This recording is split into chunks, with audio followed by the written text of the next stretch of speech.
Maayong hapon kanimong tanan sa lahat ng mga listeners ng Made to Worship program.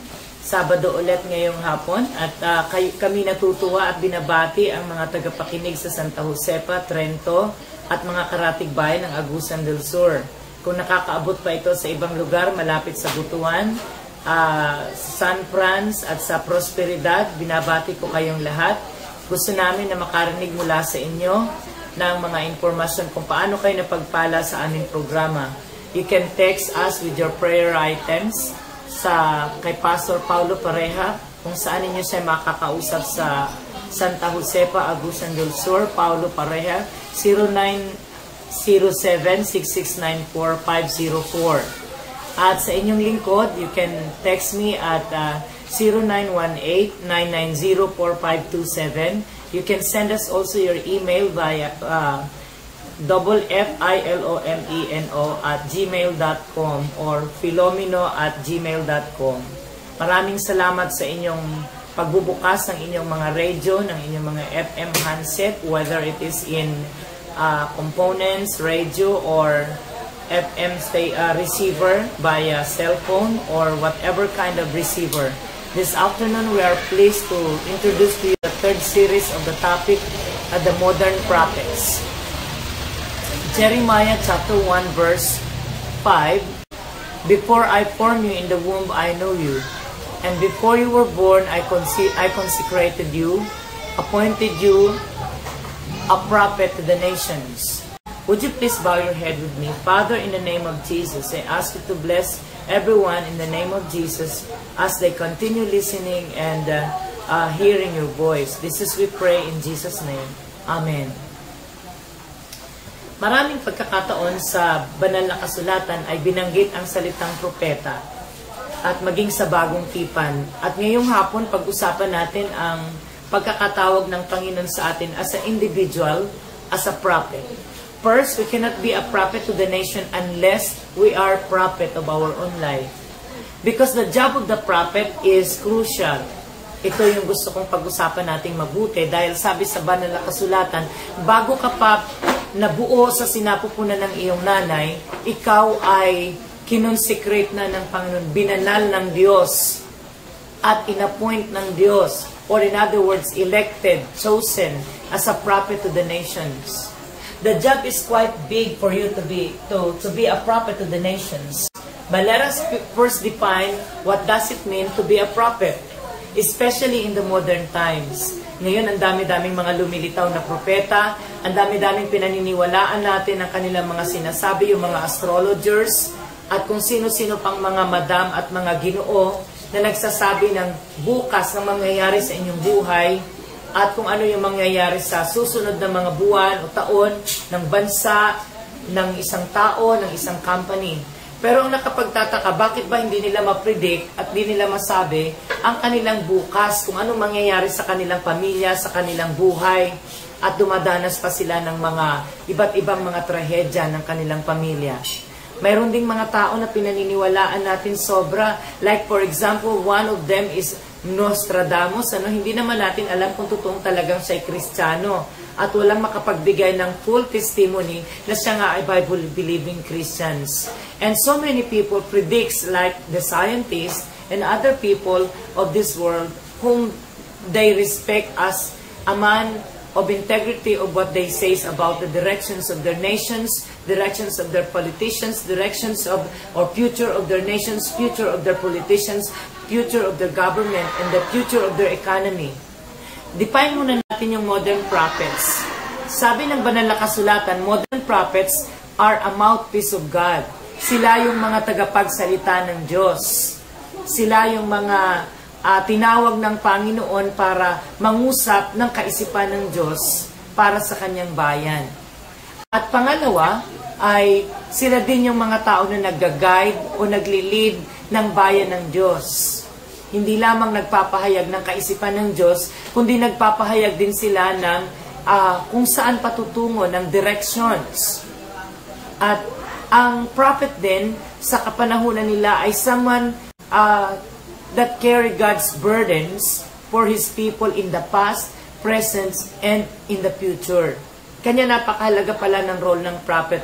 Kanya pag ating inugat ang kasaysayan ng banal na kasulatan mula sa lumang tipan, sila po yung mga tao na parating nagsasabi ng directions. Sila po yung mga taong kinukonsulta ng mga hari sa kanilang kapanahunan upang malaman kung saan nga patungo ang kanilang bansa at ang kanilang pakikibaka.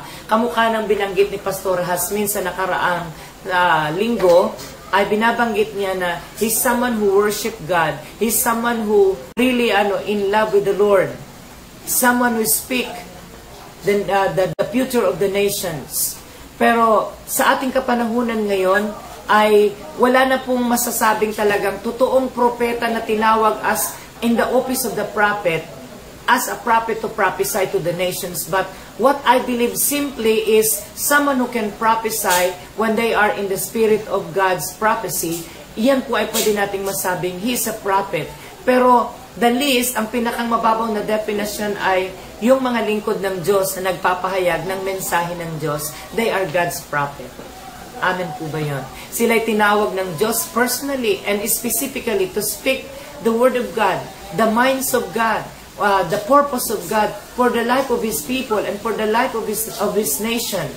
At yun po ang aking paniniwala. At minumungkahin namin na saliksikin natin ang banal na kasulatan na kung saan ay nagsasabi na ang mga lingkod ng Diyos na nagkikarry ng burdens of God sa nakalipas na panahon, sa pangkasalukuyan at sa darating na panahon, sila po yung mga totoong propeta ng Diyos. Sila po yung nagdadasal, sila po yung nagdadala at nag-iisip, sila po yung napupuno ng kaisipan at ng damdamin ng Diyos. Someone who cry for the nation, someone who cry for the people, and that's what the life of Jeremiah in the past. Kanya nga po sinabi na siya ay the crying prophet because he cried for the burden of God in the past and in the present and in the future of His nations. Or in the future of the kingdom of God. Ang pangalawa po, gusto kong makita natin ay defining the job of the modern prophets.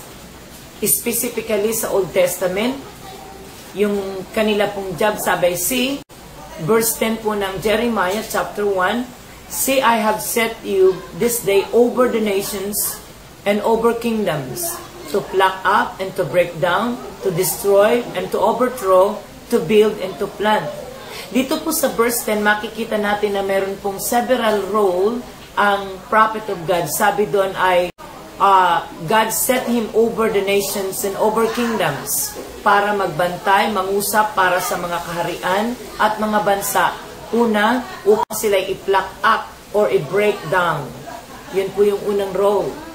To tear down, to break down, to destroy, to overthrow, pero mayroon din po to build and to plant.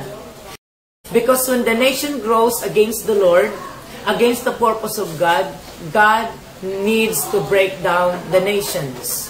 Ang dami na po nating mga nakitang mga bansa sa daigdig na kung saan po ay akala nila sobrang yaman na nila, sobrang makapangyarihan na sila, pero recently, ibinagsak sila ng Diyos. Nagpadala ng lindol, nagpadala ng tsunami, nagpadala ng apoy upang sila ay ipahiya ng Diyos na hindi kayang pigilin ng tao o hindi kayang panatilihin ng tao na sila ay above the Lord. Ano po? Ito po yung role na makikita natin sa Old Testament is to give warning, to bring the destructions of the nations.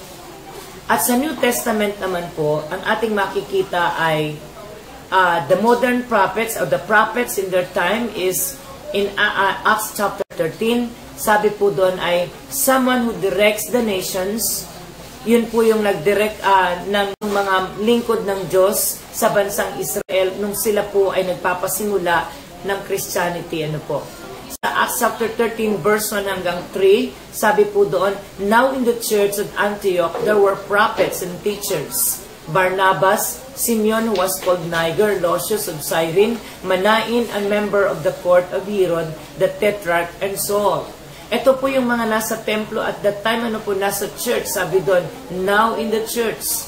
Tingnan po natin mabuti yung pasimula ng verse 13. Now in the church at Antioch, there were prophets and teachers.